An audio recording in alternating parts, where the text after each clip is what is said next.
Hey fans, I'm Scott Warris. Another week, another NACC Player of the Week. Football, Offensive Player of the Week, Warriors quarterback Bryce Barbian. Bryce, congratulations on the honor. Yeah, thank you, sir. I know you've been nominated a couple of times and you finally break through and win the title. Let's start right there.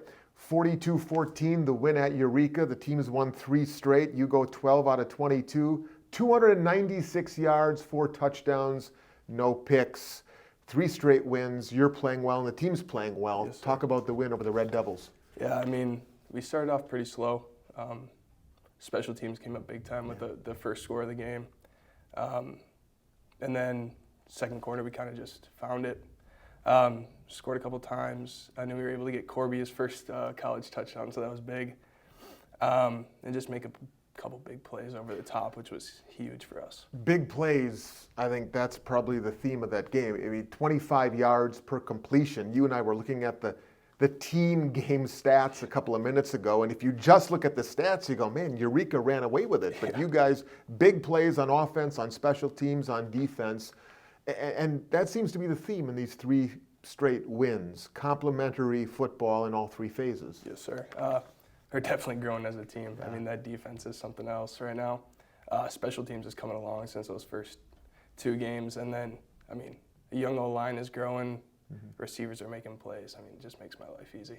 Well, let's talk about that because, I mean, you look at the 3-game winning streak, 52 points, 34 points, 42 points. And I've asked this of Coach Tresky every week when we do this conversation too. What's clicked? What's changed? It feels like the offense has clearly found something of late. What is it? I think we just started believing in ourselves, believing that we could score 40, 50 points. I mean, it's hard to do the first time, but once you do it, you start growing and you know that you can. So, I mean, that growth is just huge. Mm-hmm. For you personally, was there a moment in this season when it clicked or when things started slowing down a little bit because you throw out that Concordia, Wisconsin game and your numbers are off the charts? You haven't turned the ball over in conference minus the CUW game. Yeah.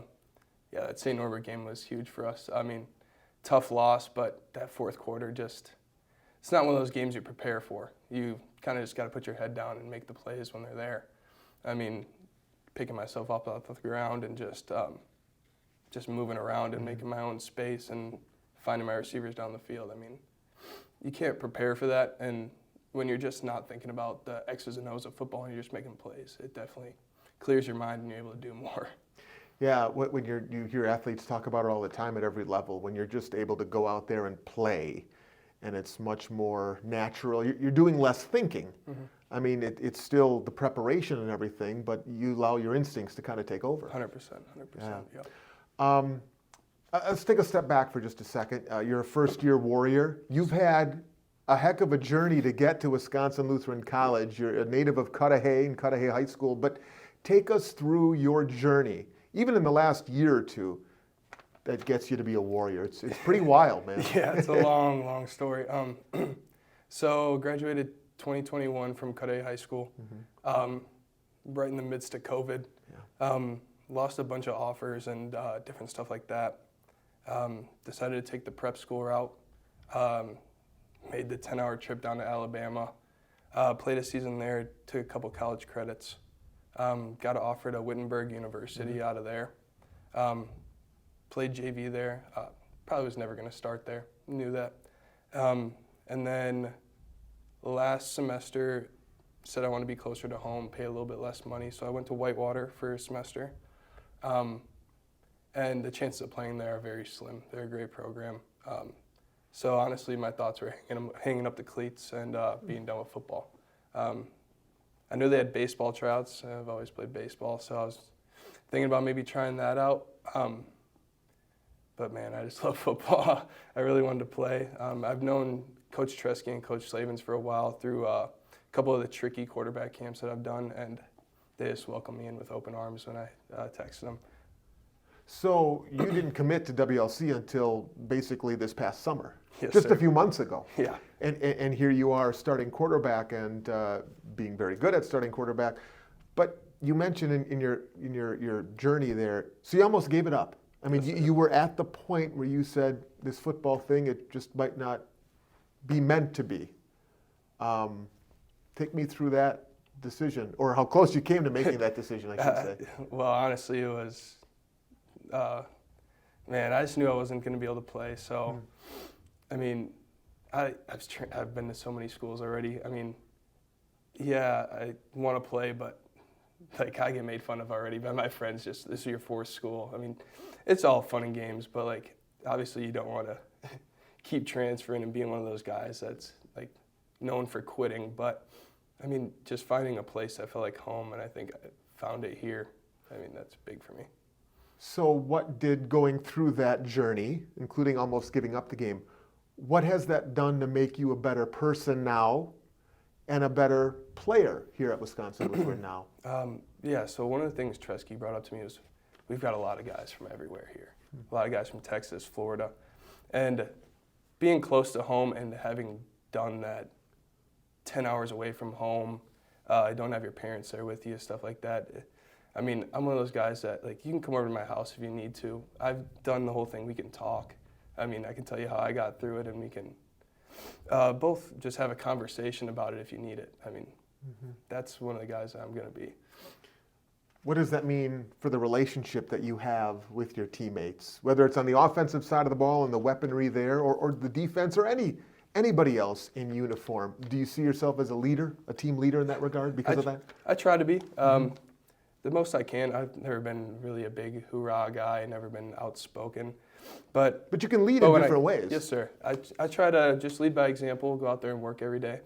And then when we're in the locker room, meet new guys every day. I mean, that's one of the things, like, I've known Emmett for a long time. Emmett so Hawkins, wide receiver. Emmett Hawkins. And then getting to know guys like Trey Green, Landon, just those different receivers. I mean, it's fun. It's fun to get to know new people. It's amazing how the sport of football, just in the last few years, is now predicated so much just on speed. I mean, and getting on offense, getting the guys the ball in space and then use their natural God-given speed and talents to do something special with it. And you got some weapons, don't you? I mean, it makes your life a lot easier, more fun. Yes, it does. I mean, shoot, we do have a couple big plays where I put it there, but most of the time it's me dumping it off into the flats and they're making one move and going, and they're blocking it up great, and then they're sticking their foot on the ground, just getting upfield. I mean, you can't really beat that. Okay, before we have a little fun and send you out here with 5 questions. Coming up this Saturday, you're visiting the 15th ranked Aurora Spartans, defending conference champions, and they are the cream of the crop right now in the NACC. This is certainly the Aurora Spartans era, golden era of football. How do you, as a leader, as a quarterback, how do you bring your guys together and try to match that intensity and rise to the level of really tough competition Saturday? Yeah, they're definitely a great program. Had a lot of big wins over these last couple years. I mean, we have the talent to be a playoff level team. I mean, we're going to have the chance to go out there and play one of those teams and to show ourselves if we can or we can't. I mean, if we show ourselves we have a lot of things we can grow on for next season. I mean, it might be out of the picture this year, but there's definitely a lot we can do moving towards the next season. And, I mean, just proving to ourselves that we have the confidence and the abilities to go out there and play with a team like Aurora will be huge for us. Yeah, it is a big one, without a doubt, and a great opportunity to see how you stack up with the very best. And that's, I know, what every athlete wants to have the opportunity to do. Okay, Bryce Barbian, NACC Offensive Player of the Week for football, quarterback. I have 5 cards here. I'm going to give you the full array of topics. There's a topic per card. Point at the card, and I'll ask you those questions. This is going to be the toughest part of this. We'll go the middle one. The middle one. Sports. Oh, great. All right. First answer that comes to mind. If you had the money, the one professional sports team you would buy? I'm going to go Green Bay Packers. Okay. Yeah, just home team, favorite You're going to team. buy it even though the people own it? Yeah, it's not good luck. Summer Olympics or Winter Olympics? Go Winter Olympics. What is the best team logo in all of sports? College, pro, high school, doesn't matter. Ooh. Logo. I'm not a big hockey guy, but the Seattle Kraken logo is really good to me. It's simple but creative. Yes. I know exactly what you mean. How long do you think you could stay atop a rodeo bull? 1.2. 1.2 seconds. If given the authority, what one rule change would you make in your sport? Football. No hitting the quarterback? No hitting the. You want to play flag football is what you want to do. Okay, very good. And your wild card question is this. If you could spend one film session with any quarterback at any time in history, who would it be and why? You get 1 hour of film with this quarterback. Who is it? I'm a big Aaron Rodgers guy. Okay. Big Why? Aaron Rodgers guy. He goes on a podcast every week. I don't know if you've seen the Pat McAfee show or anything like that.